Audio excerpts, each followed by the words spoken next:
En tournée à Pointe-Noire, le ministre des Hydrocarbures a inspecté les centres de services pétroliers d'Ilox, société logistique de premier plan, et l'usine de raffinage de la Coraf, une visite terrain décisive dont l'objectif est de garantir l'approvisionnement du pays et de soutenir les ambitions de croissance du secteur pétrolier congolais.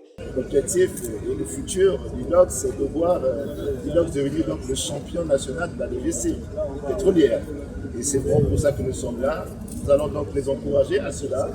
Nous avons demandé à la maison mère de pouvoir justement soutenir sa filiale afin que demain, d'ici 5 ans, on espère d'ici les 30 ans d'Ilox, on puisse célébrer justement ce champion national qui serait donc In fine, cette visite a pour but de garantir la fluidité de la chaîne pétrolière et renforcer l'efficacité du secteur à Pointe-Noire.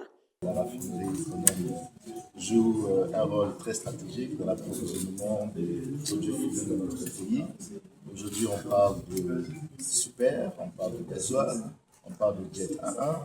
Et il était pour nous important donc de venir voir et toucher du doigt justement cette raffinerie, voir dans quel état elle est et si elle est toujours capable de performer pour que justement au niveau national nous ayons justement ces approvisionnements. Nous savons que la raffinerie pourvoit à près de 60% de la consommation nationale. Et je vous avoue qu'en venant ici, j'avais une inquiétude parce qu'on m'avait déjà dit qu'il y avait une unité qui, dans le processus de fabrication du super, était en panne. Et donc, on m'a annoncé déjà une autre pénurie qui arriverait dès la semaine prochaine.